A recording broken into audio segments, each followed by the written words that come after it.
Champigny, où le 27 mars, une dizaine de familles roumaines, se sont fait expulser à la demande du préfet de Paris et à la demande lancinante du maire UMP de Joinville et du député UMP Armignon, de leur cabane sur une bretelle désaffectée de la carte, près de Joinville, à 2 pas du RER Joinville, sur la commune de Paris. Bretelle qui restera désaffectée longtemps puisqu'on vient d'y installer des énormes blocs de pierre. Ils ont été dispersés dans toute l'île de France. Je m'occupais d'eux depuis octobre, avec quelques amis. Pas forcément des porte-paroles d'organisation, malheureusement. J'avais commencé à les scolariser, une dizaine d'enfants. Ils rentraient à l'école mercredi 27 mars. Harcelés par la police depuis la semaine d'avant, il y a un reportage sur le site de Politis, il y en a 3 reportages. Une famille inscrite à l'école pour un grand et un petit est déjà partie, je ne sais pas où, j'ai perdu de vue. Je m'occupais beaucoup d'enfants de 14 ans parce que je voulais aller.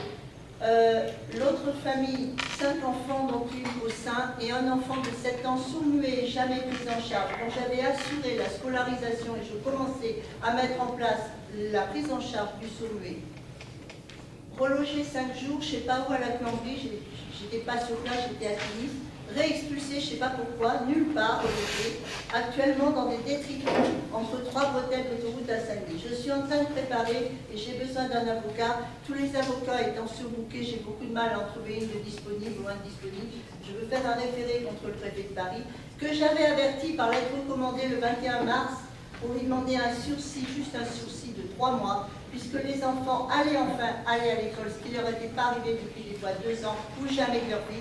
Ils avaient 6 ans, 7 ans, 8 ans, 9 ans, 10 ans, etc. Et pour demander la prise en charge du petit sourd-muet. Lettre recommandée au préfet de Paris et au directeur des routes à qui appartient le terrain. Voilà où j'en suis. Je vais faire passer des choses parce que je voudrais savoir, les exposés sont remarquables, je connais beaucoup des intervenants. Quand est-ce qu'on attaque, M. Basse? Et je fais passer des informations et des tracts sur ce qui s'est passé ou ce qu'on avait fait avant, en vous remerciant de me donner des conseils. Si vous connaissez des avocats disponibles, je ne crois pas que vous en connaissiez. Merci. Merci Émile pour son témoignage. C'est un témoignage. Olivier le connaît bien.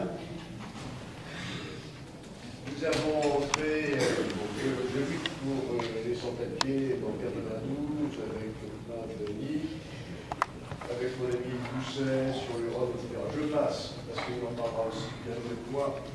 Je voulais simplement apporter le témoignage suivant qui est très récent en ce qui me concerne et qui va tout à fait dans la volonté de ne pas me laisser transformer en pantoute devant le bruit des votes. J'ai été jusqu'à il y a 15 jours, et je précise bien avant l'explosion de la soi-disant affaire Cahuzac. Membre militant du Parti Socialiste, évidemment, en essayant de faire passer au maximum tous les messages dont il est question ici, sur cette table, et dans cette assemblée, concernant les étrangers.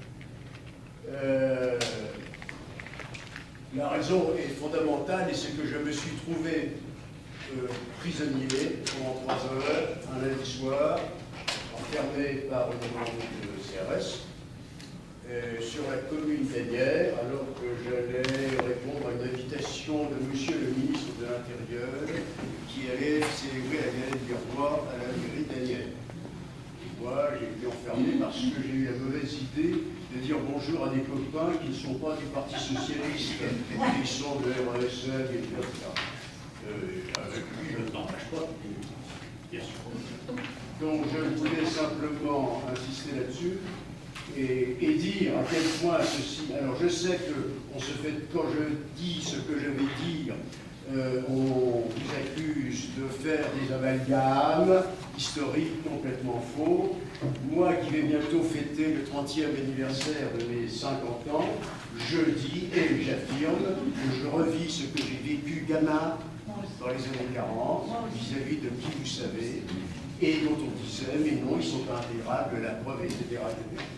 Donc, j'insiste aussi sur ce que j'ai vécu, en particulier au moment de la guerre d'Algérie, où j'étais militant étudiant, contre la guerre d'Algérie, et je me suis fait renvoyer dans mes foyers, c'est peu le dire, plus exactement renvoyé dans mon contingent, alors qu'avec une bande de copains, nous essayions de protester contre le vote des pouvoirs spéciaux sous un gouvernement de gauche qui s'appelait Guy Mollet, avec M. François Mitterrand. Voilà. J'arrête ici mon témoignage. Sacha Calmer, je suis un militant du collectif de soutien aux Roumains d'Ivry 94, pas Ivry. Nous menons, je ne vais pas parler de bataille particulièrement, mais juste un ou deux points, parce qu'on est tous des militants et on a tous des témoignages à faire. Je crois que ce qui est important, c'est de nourrir ce que le débat et les exposés des historiens sociologues. Donc, en deux mots, on a, une semaine après la déclaration de Valls, on a sorti un tract répondant à Valls en disant « Citoyen Valls, tu n'as pas le droit de dire ça ». Et on a repris sa phrase sur la non-possibilité d'intégration, etc. Et on est parti sur simplement le juridique, en disant, en citant le point du Conseil de l'Europe des droits de l'homme, le point où on ne peut pas stigmatiser une communauté pour des raisons de décision générale.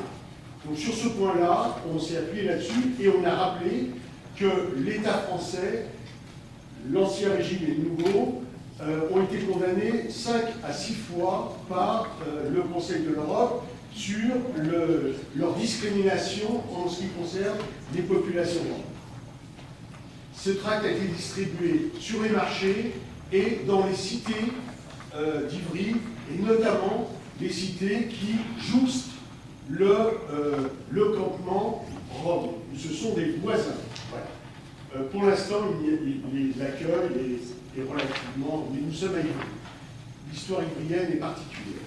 Nous en sommes conscients. On n'en tire pas des enseignements généraux. Ça, c'est la première chose.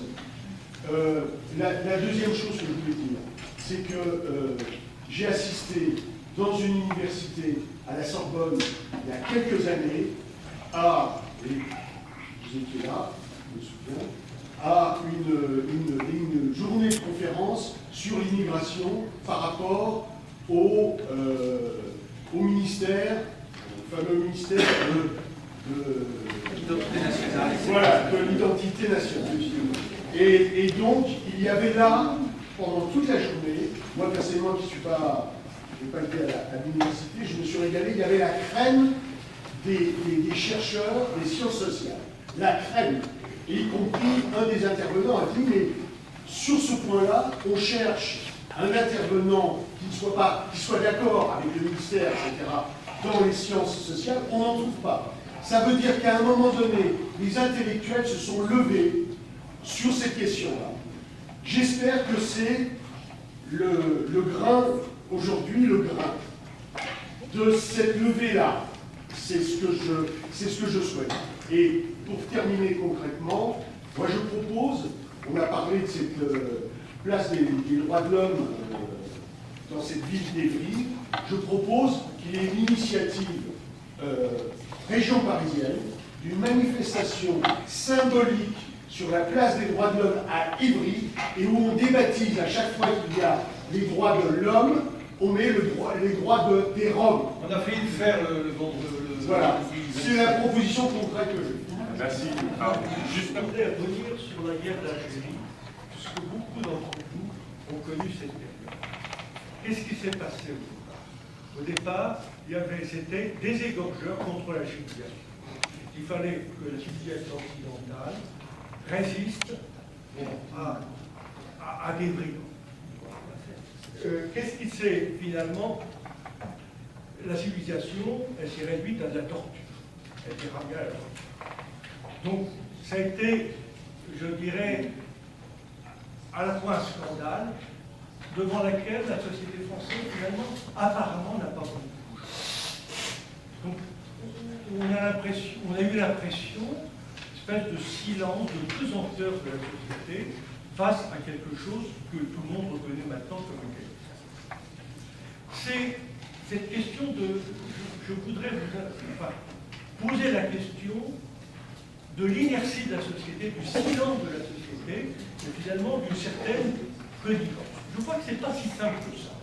Et je voudrais quand même donner quelque chose de positif, d'optimiste sur ce plan-là, parce que comme pendant la guerre d'Algérie, je voyais beaucoup de soldats faire des petits gestes, beaucoup d'entre nous faire des petits gestes, modestes, insignifiants, mais malgré tout qui témoignaient d'une forme de résistance. Et qu'est-ce que j'observe maintenant? C'est finalement beaucoup de gestes de Français anonymes, de gestes, c'est pas uniquement une petite pièce donnée aux sorties du magasin, mais des gestes multiples de, je ne veux pas dire de soutien, mais de, je dirais, de générosité, de compréhension, etc. Et je vous donne un exemple, puisque je suis on occupe des Roms du Petit Clamart. Eh bien, les gens, on a fait une réunion avec les gens du Petit Clamart, qui sont des gens très modestes, bon, et qui ont accepté, qui ont voté, il y a eu un vote. Au cours de ce vote, ils ont accepté de mettre à disposition des Roms du Petit Clamart des locaux, les locaux du Conseil local.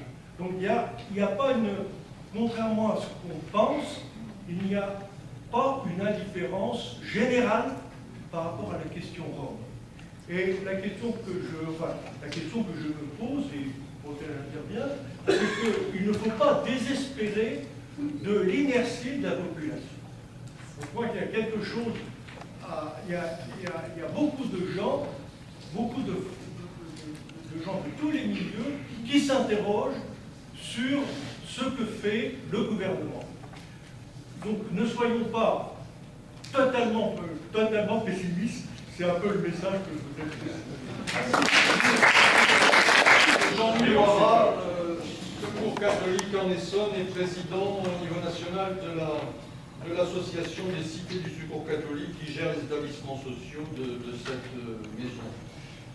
Alors, je vais reprendre la parole à la suite de ce que vous venez de dire à l'instant, cher monsieur.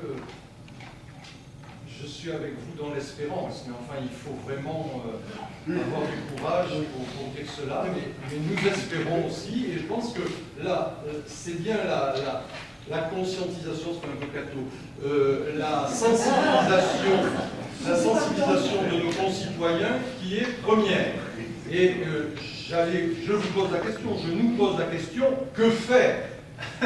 Parce que les pouvoirs publics n'avanceront que s'il y a un début de commencement d'inquiétude. Alors évidemment, il ne faudrait pas que ça vienne parce que 3 gamins seront fait écraser en faisant la route. Puisqu'on a donné des témoignages, je vais donner le mien très simplement. Alors, humblement, je dis devant vous que j'ai découvert les Roms et les policiers ensemble. Le 27 août, avec Serge et un certain nombre d'autres personnes qui sont ici. Alors, pour reprendre l'histoire des jets d'eau, je me suis adressé avec mes titres et qualités. Je suis un ancien fonctionnaire du ministère des Affaires sociales, auprès du directeur départemental de la sécurité publique, qui était un uniforme, et je lui ai dit il faut laisser ces enfants aller sous les jets d'eau. C'était très chaud. Non, m'a-t-il dit, parce que ces enfants participent à une manifestation non autorisée. Alors, je lui ai dit, monsieur le commissaire, je ne vais pas commencer à discuter sur la doctrine de la manifestation autorisée ou pas autorisée, mais je rappelle simplement votre attention sur la protection de l'enfance, que j'ai fait pendant un certain nombre d'années dans la vie professionnelle, et sachez que ne pas protéger des enfants, des mineurs, ça tombe sous le coup de la loi et c'est un délit. Ça n'a rien fait. Il y avait 2 fois plus de policiers que de Roms. J'ai dit pareil au préfet qu'il vaudrait mieux qu'il utilise ces policiers à aller accourser les Roms qui font des délits, plutôt que de les encadrer pour des manifestations pacifiques. Donc ça, c'est de la bonne. Deuxièmement, je n'ai jamais vu dans ma vie professionnelle, un certain nombre de collègues de ce d'un ministère dans la salle, je n'ai jamais vu dans ma vie professionnelle des services sociaux travailler sous la protection de la police. J'ai vu ça il y a 15 jours au centre médico-social de Corbeil, à la maison départementale de la solidarité de Corbeil, où une quinzaine de familles de Moulin-Galan venaient pour que les services sociaux s'en occupent normalement, autant qu'ils pouvaient le faire, mais ils le faisaient. Il y avait 6 quarts de police. Alors pour la petite histoire encore, j'avais mon voisin, notre de nos voisins. Il m'a dit, mais vous préférez me voir en civil qu'en militaire? Je dis non, je préfère vous voir, peu importe, mais pas là. Troisièmement, on a parlé du maire d'Évry, je dois dire, avec grande tristesse, parce que j'habite Évry, que, ayant été reçu par le maire d'Évry, Serge ne voulant pas y aller, on s'est tâté, alors Secours catholique a été reçu seul par le maire d'Évry. Il m'a dit, mais monsieur Loirat, nous ne sommes pas dans le pathos. Alors là, ça m'a secoué parce que j'ai pas fait de grève. Monsieur le maire, nous sommes dans le pathos, puisqu'il s'agit bien de la souffrance humaine. Ça s'est arrêté là. Il m'a dit, de toute façon, on peut faire des trucs, on peut donner des terrains, mais je ne serai pas le premier à le faire, parce que je serai la risée de mes camarades. Alors, j'espère bien qu'avec ce qui se passe, on peut en penser ce que l'on voudra, avec ce qui se passe à RIS, souhaitons que les 12 familles puissent être intégrées, que ce sera un début de commencement de preuve. Et dans ce sens-là, mais Elisabeth pourra le dire, nous souhaitons saisir les maires de l'Essonne. Alors, je dis que faire? Alors, il ne faudrait pas faire que les tribunes. Alors, c'est utile, les tribunes, je vous en cite 2. Une qui est parue la semaine dernière, et tout compte tenu que je suis au Secours catholique, je peux le dire. Il y a eu une prise de position à la suite d'une forte demande de différentes associations d'obédience religieuse. Il y a eu une prise de position des différentes religions, de toutes les religions présentes en France, vendredi dernier, avec un communiqué. Et il y aura ce soir dans Le Monde, demain dans votre journaux, dans les jours qui viennent, une tribune de 12 associations, dont celle que je préside, le collectif From Europe, la Ligue des droits de l'homme, la CIMAD, ATD Carmond, la FNAPS, présidée par M. Louis Gallois. La FNAPS, c'est la fédération de tout ce qui est social en France, hors personnes âgées, personnes handicapées. La Fondation Abbé Pierre, Emmaüs, Maître du Monde et CCFD. Voilà ce que je voulais vous dire, mais vraiment, c'est le que faire. Alors, sans faire de publicité, un peu de commencement de preuve en Seine-Saint-Denis, où notre association à la demande des maires de Bobigny et de Montreuil, installé, comme ce qui va être fait sans doute à RIS dans les jours ou dans les semaines qui viennent, un campement correctement aménagé, avec des mobilhomes, pour une quarantaine de personnes, et puis alors quelque chose d'encore mieux, alors on va la visiter, des logements modulaires dans des anciens conteneurs de bateaux, bien faits, j'y tiens debout. Alors j'ai écrit à Val, je n'avais pas pu l'accompagner parce que c'était rapidement, j'ai écrit à Val pour dire qu'on était prêt bien évidemment à continuer, mais il ne m'a pas encore répondu. Merci. Oui, Claude Rivant, militant de la phase à Palaiseau. Moi, comme je suis un ami de Serge de longue date, un voisin, ce qui a été dit sur Fanon, je l'entends à longueur d'année, mais j'ai apprécié la mise en situation par rapport à la question des Rob Saïd. C'est vrai que je pense qu'on a plus besoin de s'interroger sur pourquoi, et de faire connaître pourquoi tout est fait pour leur donner cette image, etc. On n'utilise pas, on peut savoir intellectuellement qu'il y a cette démarche, mais je trouve qu'on ne l'utilise pas assez dans notre bataille d'idées politique. Et par rapport à cette idée-là, pour réussir à déconstruire le discours sur les Roms et à gagner, je passe mon temps à me demander comment on peut faire. Et quand même, il me semble que la question clé, parce que j'ai des expériences récentes là-dessus, dans les discussions, c'est la question de l'école. La question de l'accès à l'école est quelque chose qui permet d'élargir très rapidement la sympathie pour nos combats et d'épingler quand même de façon assez sidérante les arguments d'adversaires.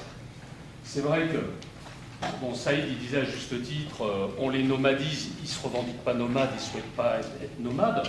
On dit ça, les gens peuvent l'entendre, etc. Mais quand on dit ils ne veulent pas s'intégrer, et qu'on dit, la semaine dernière, en écrasant tous les bidonvilles de l'Essonne, c'est 50 gosses scolarisés qui ne sont plus, avec les enfants envoyés à des dizaines de kilomètres sans moyen de transport de leur école, ça s'entend beaucoup plus. Alors, c'est comme ça. Voilà, peut-être parce qu'il y a plus encore, il reste quand même dans les idées des citoyens de notre pays une place particulière par rapport aux situations qui sont faites à l'enfant, qui font que ça peut plus s'entendre. Donc moi je propose qu'on matraque plus là-dessus. Voilà. Et mon expérience, la semaine dernière, 2 expériences là-dessus. Hein. J'avais une réunion, mon conseil d'école FCPE, vous voyez, truc de quartier, 15 parents, discuter des rythmes scolaires. Et je profite du fait que j'avais vu la signature de la FCPE départementale sur la situation faite aux enfants roms à Viry pour prendre la parole en fin de réunion, 11h30 le soir, et parler de ça, chose dont les 3/4 des gens dans la réunion n'avaient jamais entendu parler. Et j'ai parlé de la classe ghetto à Viry, etc. Unanimité de protestation, d'envie de se bouger, etc. Franchement, de ma sensibilité politique, j'en ai pas beaucoup dans la salle, quoi. Mais cet argument-là pris, voilà, il rassemble de façon massive. Deuxième exemple, ça date de vendredi, une réunion organisée à Palaiseau sur les questions de l'école et du rythme scolaire, 60 personnes réunies. Et du coup, comme Palaiseau, c'est une des villes où on décide d'être des bons élèves de la classe et d'appliquer la réforme de 2013, le maire adjoint socialiste, le secrétaire de section du PS viennent à la réunion pour expliquer, en gros, on est d'accord, mais c'est une question de moyens et de rythme. Mais on est d'accord. Alors, en gros, c'était son discours. Comme je ne suis pas tout à fait sûr d'être d'accord, je prends la parole pour parler de la situation faite aux enfants roms à Viry, ailleurs, les expulsions de la semaine dernière, et le fait que accepter ça montre bien que la conception qui est faite pour l'être humain, pour l'enfant, pour le citoyen, eh ben, c'est radicalement à l'opposé de ce qui était ma conception et la plupart des gens dans la salle. Tabac. Enfin, à tel point que le secrétaire de section du Parti socialiste a été obligé, dans son intervention suivante, de dire « Moi, j'étais pas d'accord, je suis intervenu dans l'Essonne pour que ce soit pas comme ça. » Lui qui n'est pas du tout sur l'aile gauche, etc. C'est-à-dire obligé de se démarquer pour retrouver le moindre, à titre personnel bien sûr. Hein. Quand je l'ai interpellé, que je lui ai dit « Pas de problème, on fait un tract demain alors ». Il a dit « Non, non, pas de manœuvre politique ». Mais en tout cas, obligé de se démarquer immédiatement de ça parce qu'il ne peut pas l'assumer. Il ne peut pas assumer son discours politique en acceptant d'être associé à ce truc-là qui était unanimement condamné. Voilà. Je trouve que c'est un bon exemple du fait que si on saisit de cette question avec encore plus de force, on peut, je ne vais pas dire rapidement, parce que comme on est sur cette bataille à Palaiseau avec Serge depuis 2002, qu'en 2012 on voit que les choses s'aggravent, difficile de dire que ça va être rapidement, mais je pense qu'on peut efficacement marquer beaucoup de points, faire tache d'huile, faire reculer ça. Et suite à cette question des enfants, en déroulant la pelote, réussir à poser l'ensemble des autres questions, parce qu'évidemment, pour que les enfants puissent aller à l'école, il faut que les parents y soient stables dans leur habitat, pour que les parents y soient stables, pour que les parents puissent avoir des activités professionnelles rémunératrices, il ne faut pas les balader tous les 15 jours et ça leur faire perdre tous les liens sociaux, leur gagne-pain, etc. Mais je trouve que le point d'entrée de l'école est bien, quoi. Alors dans l'Essonne, avec l'association et tout ce qu'on a, on a plein de choses.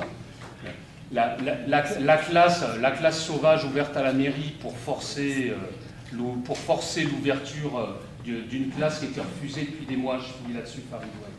On a un film là-dessus, ce film est extraordinaire, mais on a beaucoup de matériel, mais je trouve qu'on ne l'utilise pas encore de façon assez systématique pour faire du buzz, comme on dit aujourd'hui, et convaincre plus, quoi, et pleinement.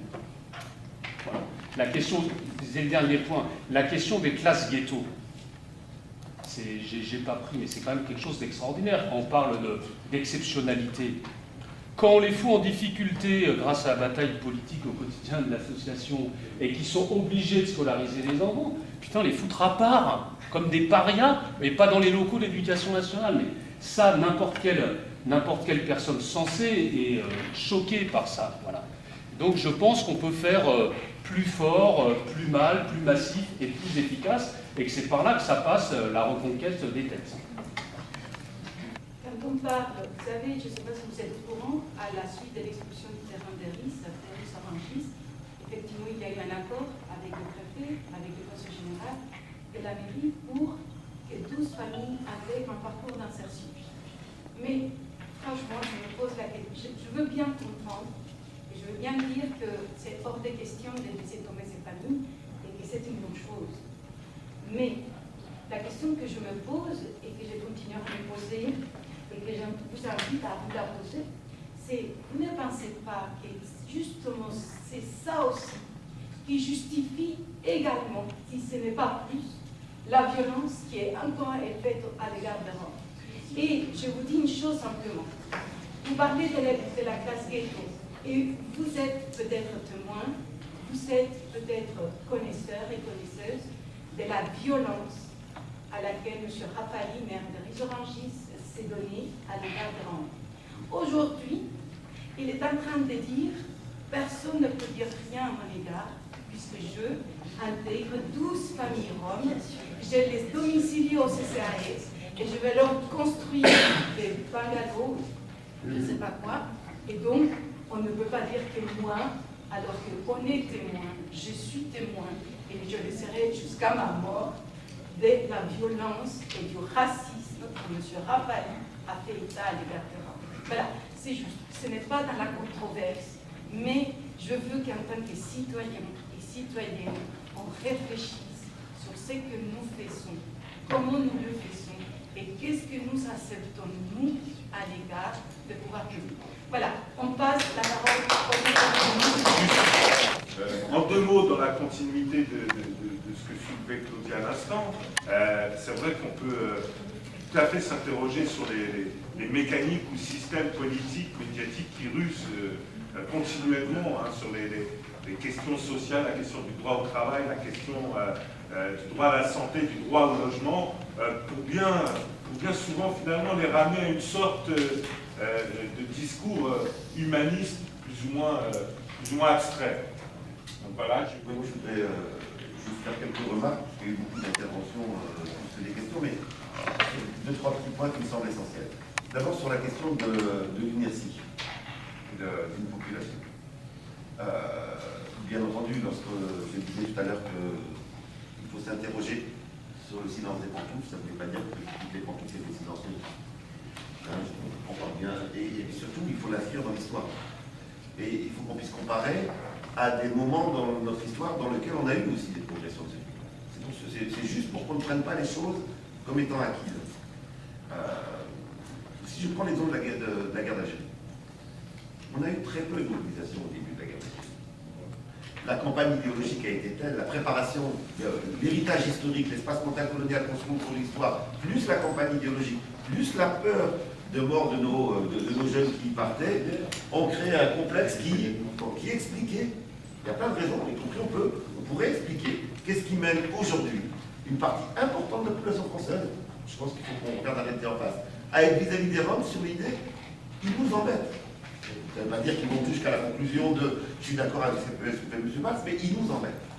Donc, et ça a bougé, je vois la guerre d'Algérie, ça a bougé pas tout seul. Ça a bougé parce que justement, il y a eu un certain nombre de militants qui ont travaillé pour ça. Et c'est juste pour ne pas sous-estimer cette dimension-là que je posais la question tout à l'heure.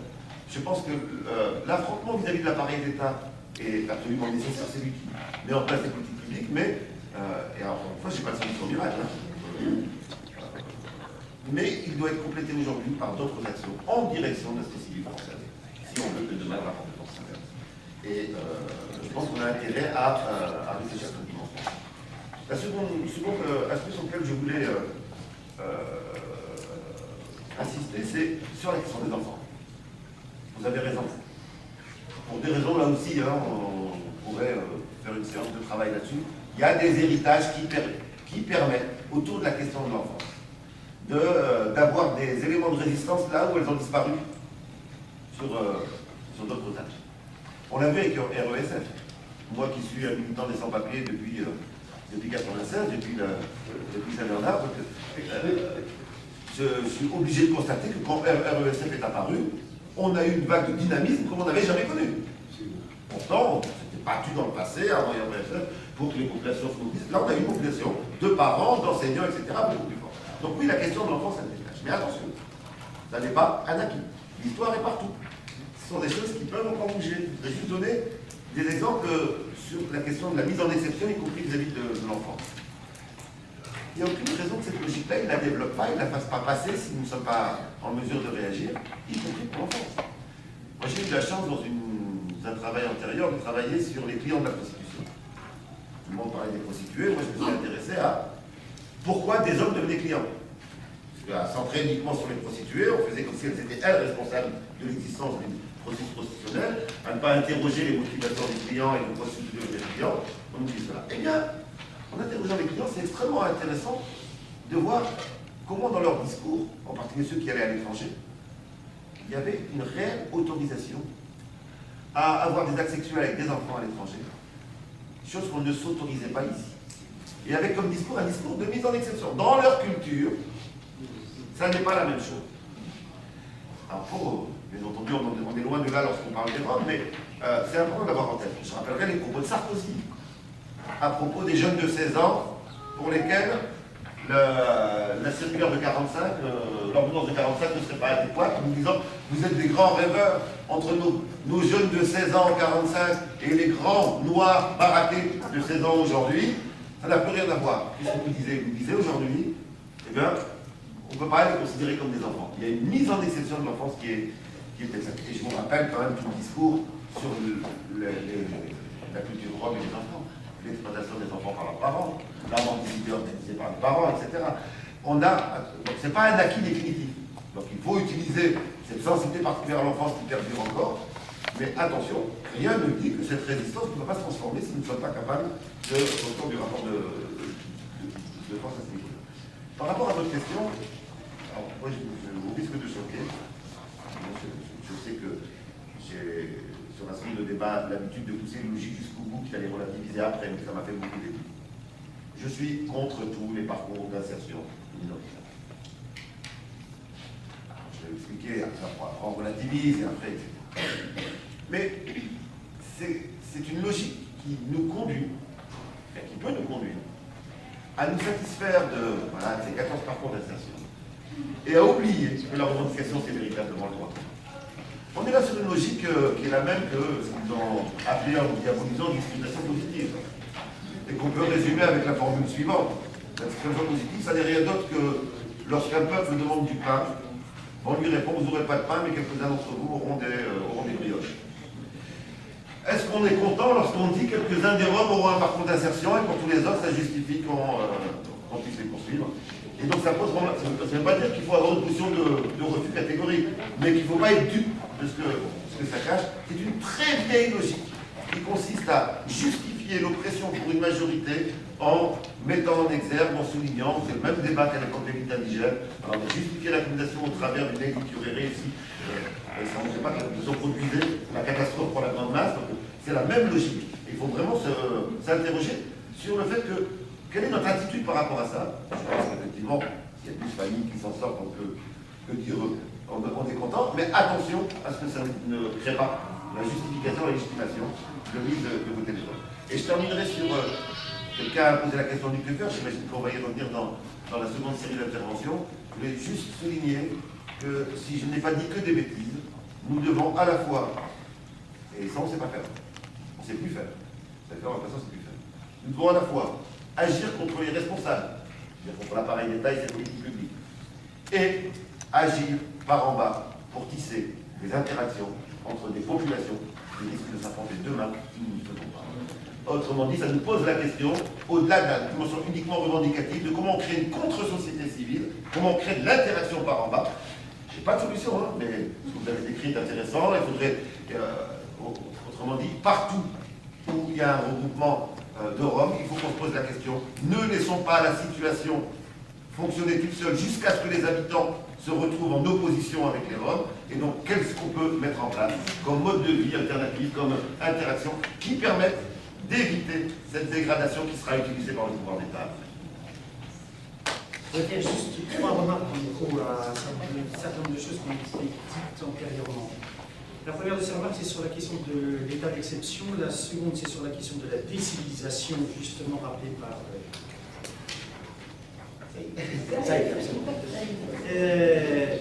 qui emprunte l'expression à Aimé Césaire. Et la troisième, puisque très singulièrement a surgi la question de la mémoire à la fois sous la forme d'un rappel de ce qui a été vécu par les juifs français et étrangers lors des pages noires de l'histoire française, cette expression pavlovienne utilisée pour désigner tout en désignant pas la période de Vichy. Bref. Alors, tout d'abord sur l'état d'exception. Je suis d'accord avec ce qu'a dit Saïd en précisant ceci, et ça renvoie, implicitement, c'est aussi une critique pourtant de quelqu'un qui, sur la question de l'état d'exception, a beaucoup fait, une critique des thèses développées par Gambetta, dans la mesure où je pense que il y a à la fois des états d'exception avec un E majuscule, dont l'incarnation terrible des sinistres est évidemment des États avec un E majuscule, qui s'inscrivent en rupture radicale avec les traditions démocratiques républicaines, et de ce point de vue-là, Vichy est évidemment une des manifestations de l'avènement d'un état d'exception avec un E majuscule, qui établit un état d'exception permanent avec un E minuscule. Et ça c'est un état d'exception qui est à la fois réel, extrêmement dangereux évidemment du point de vue de ses conséquences, en même temps qu'il est très exceptionnel. Alors ça ne veut pas dire que l'exception ne soit pas susceptible de se réitérer, sauf que pour qu'elle se réitère, il faut un basculement, un changement radical de la situation politique, et de ce point de vue-là, on en est encore très loin. C'est-à-dire qu'il faut une défaite historique des partis et des organisations syndicales ouvrières et la victoire d'organisations nationalistes, antisémites, racistes, etc., etc. À côté de ça, il y a des états d'exception avec un E minuscule et qui, eux, sont hélas parfaitement compatibles avec les institutions républicaines. Globalement, ont été soumis à ces états d'exception avec un E minuscule, parfaitement compatibles avec les institutions républicaines. C'est ce que je disais tout à l'heure, l'ensemble des classes pauvres et dangereuses, ouvriers, prolétaires, déjà vagabonds, qui sous la Troisième République tombent sous le coup d'une loi hallucinante d'un point de vue répressif de la loi de 1885, où même les républicains et parfois les radicaux socialistes se dressent à la Chambre des députés pour dire que cela nous n'opinons pas, puisqu'à l'époque les vagabonds en cas de récidive réitérée, ça concernait à la fois les vagabonds, les sans domicile fixe, mais également les prostituées, étaient susceptibles non pas seulement de peine privative de liberté, mais en cas de récidive de déportation. Dans les îles, et puisque l'empire colonial n'a pas simplement été un empire qui avait été colonisé, c'est un empire colonial aussi qui a fonctionné comme empire de déportation, comme empire pénal, comme empire où s'appliquait une politique pénale d'exception à l'endroit et à l'encontre d'un certain nombre de populations jugées indésirables, dangereuses, etc.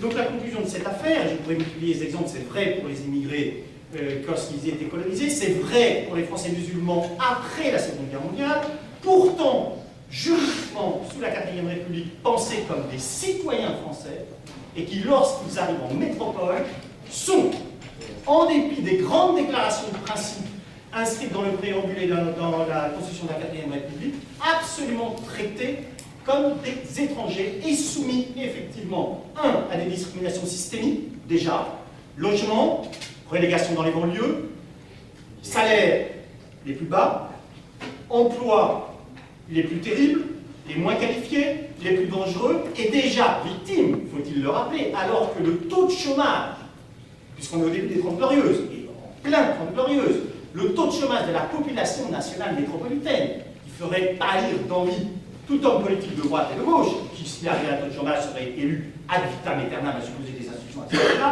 1,3% de chômeurs dans la population métropolitaine en 1945-1950. Taux de chômage des Français musulmans d'Algérie, entre 15 et 20%.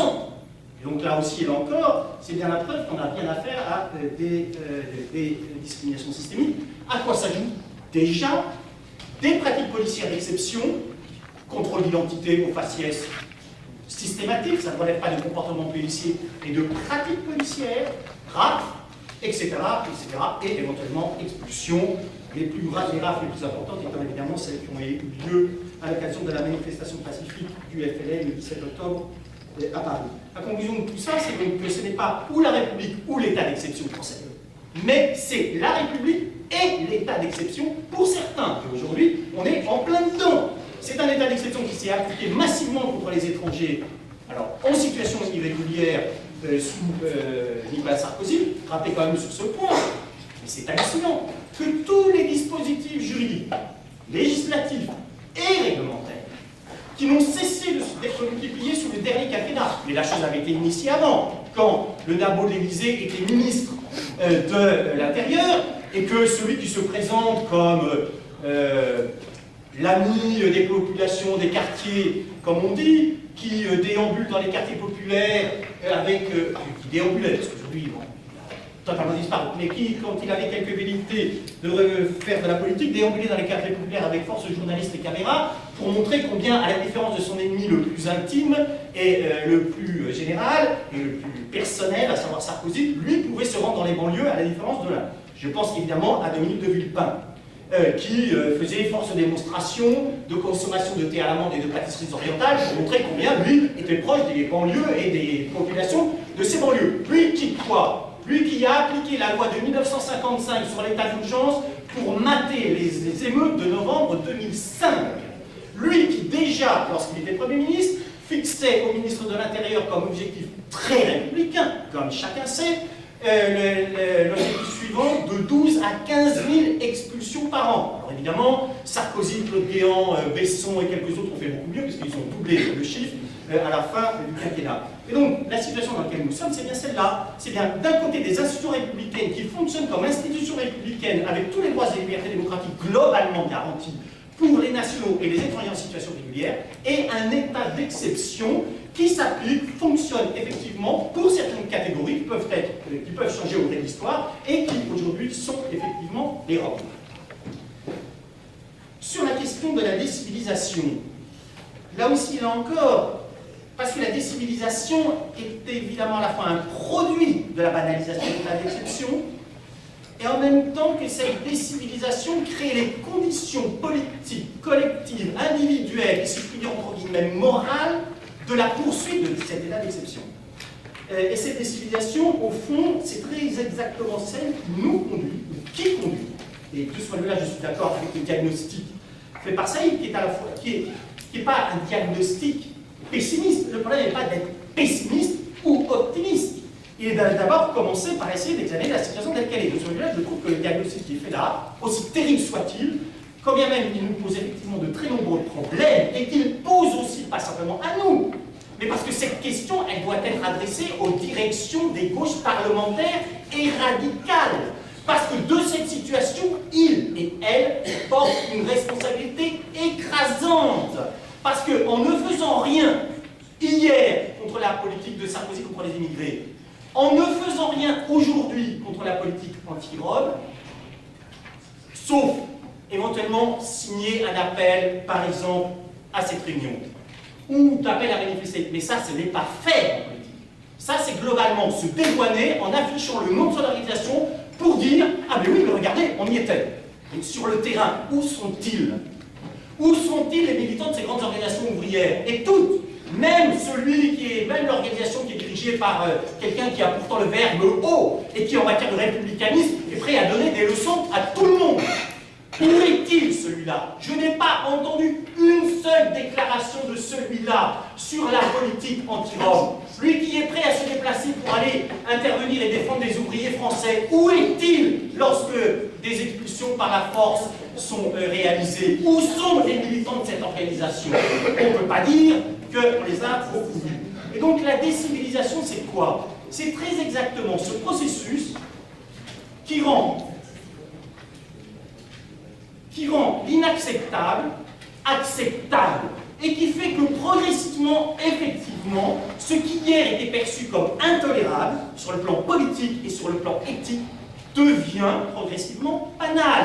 Et plus l'exception perdure, plus elle se banalise Et plus elle se banalise, plus elle est susceptible de perdurer. Et plus s'enclenche, effectivement, ce processus de décivilisation où, globalement, hormis, évidemment, tous ceux qui militent et qui représentent un certain nombre d'associations ici, mais en dehors de cela, où, globalement, la chose, et il faut bien le dire, est globalement acceptée.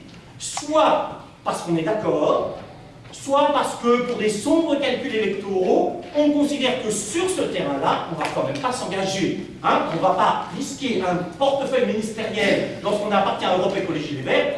Pour les Roms, il ne faut pas exagérer quand même. Il y a d'autres choses bien plus importantes, et évidemment, un petit strapontin, c'est quand même beaucoup plus important que cela. La troisième question, et je finirai sur la question de la mémoire, qui renvoie là aussi à un certain nombre de points. Le plus jamais ça, ne touche pas à mon pote, sont désormais, d'ailleurs, en passant, ne touche pas à mon pote, celui qui est à l'origine de cela est aujourd'hui professeur de Parti socialiste, et je n'ai pas vous dire que les Roms soient particulièrement ses potes. D'ailleurs, globalement, lui aussi, il a une vision très sélective de ses potes, et en matière de politique publique, mais ces formules sonnent effectivement comme des formules creuses. Et il faudrait s'interroger, parce que c'est tout à fait singulier et extraordinaire cette affaire. La destruction des Juifs d'Europe, c'est pas simplement la destruction des Juifs d'Europe, c'est évidemment la destruction des Juifs d'Europe. 5 à 6 millions de personnes, mais c'est aussi la destruction des Roms d'Europe. Or, très singulièrement, alors qu'aujourd'hui, et de cela je ne me plaindrai pas, parce que le combat a été difficile, douloureux, long, et qu'il est bien qu'il en soit ainsi, les Juifs, français ou étrangers, relativement à la mémoire, bénéficient d'un traitement, encore une fois, qui me paraît absolument nécessaire. Le problème n'est pas de dire qu'il faut en faire moins sur cette question-là.